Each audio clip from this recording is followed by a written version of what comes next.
Roy Mapel began his distinguished broadcasting career in Gillette, Wyoming. A coal miner working at Wyodak Coal Mine, Roy applied for a part-time announcer job at KIML-AM. Roy asked for the job and started that very Saturday, claiming no one else applied. The following year, in 1958, Roy went full-time, working night shifts and doing play-by-play. He then moved to mornings the following year and was promoted to manager in 1962. Roy did it all: DJing, selling ads, hula dancing, and mowing the lawn. Roy always felt he was just the caretaker of what he always considered a community project. KIML was owned by just about every business person in town. Stocks went for $1 a share. In fact, a couple of high school students even owned shares. It was important for the community to have a local radio station, so they all took part in it. Roy explained that he and Rose would buy stock in Gillette Broadcasting Company as often as they could afford it. By 1974, they had gained positive control. In 1988, they purchased KOLL-FM and changed the call letters to KAML. When you hear the term local broadcasting, there was no one who understood its importance more than Roy Mapel. The KIML letterhead had the words, "The station that cares," and they did. They cared about their community and using their airwaves responsibly to serve that community. One of the first things listeners in Gillette heard in 1957 was a Campbell County High School football game. Whistler, 9 seconds, into Vanderhoff. Vanderhoff straight down center court, pass to DeMarto. DeMarto at the baseline, 3 seconds, 2. Vanderhoff pumps one at the gun. It's no good, and the Cables have won it! They've won it! They're the state champions, and they know it. They told the coach at the first of the season, "Coach, we're going to take it all the way this year," and they certainly did. University Prep, 5 points difference. The University Prep Buckaroos, a fine squad, and there goes the net. It's chopped off at the Snockers, and boy, the Camels will take it home. I'm excited, yes. My name's Roy Mapel. I'm from Gillette, and I'm proud to say so. In 1982, Roy announced a major change coming up for Gillette's 25-year-old station. He announced that the station would be broadcasting in stereo.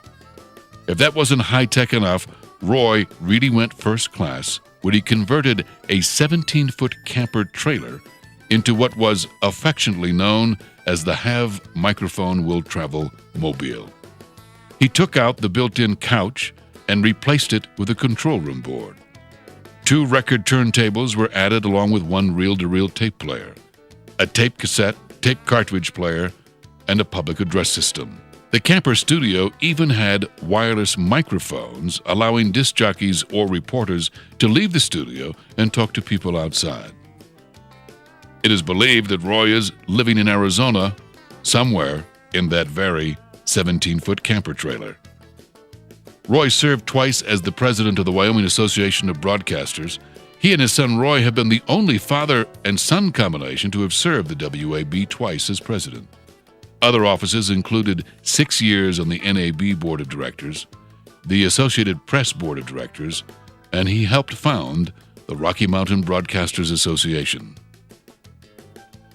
Roy has received many honors in his lifetime, including the WAB Distinguished Service Award, the Kerm Caith Friend of Broadcasting Award, the Campbell County Chamber of Commerce Business Person of the Year winner, numerous WAB awards, including this editorial. That's not his district. This is his district. Stay here, Judge, and do the job you were elected for, and do it during respectable hours. Let me tell you, if you're sitting in the jury box at 3 in the morning and you happen to fall asleep, you're in deep yogurt. That's contempt of court. But if the judge happens to nod a bit, isn't that contempt of jury? Well, I guess not. Maybe he was tired those 54 times his decisions were reversed or modified by the Supreme Court. Or even worse, maybe Judge Lamos would rather be quick than right, and that's scary. When I go to the polls next week and see Judge Paul T. Lymos, yes or no, I'm voting no. And Judge, I think you know why. I'm Roy Mapel. Upon being selected one of the 10 who made a difference in 2002, Senator Mike Enzi wrote, "You and your radio station have undoubtedly been the biggest influence in the development of Gillette. No one would know better than Senator Enzi, a Gillette native." In 1999, Roy was the recipient of the Kelly Swenson Business Person of the Year Award. It wouldn't be a true reflection on Roy Mapel if we didn't mention his love for his friends, family, and fishing.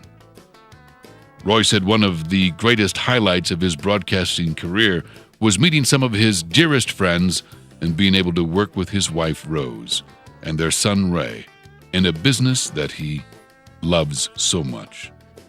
Roy also stated that one of his greatest accomplishments was marrying Rose and having their 2 great kids, Ray and Renee. Roy Mapel worked hard at an industry he loved. Not to say he didn't love to play. The stock car racing, flying, and fishing, all passions of his. Wyoming broadcasting is better because of you, Roy Mapel. Thank you for understanding the importance of local over-the-air broadcasting and for setting the standard for future broadcasters in Wyoming. You have soared high.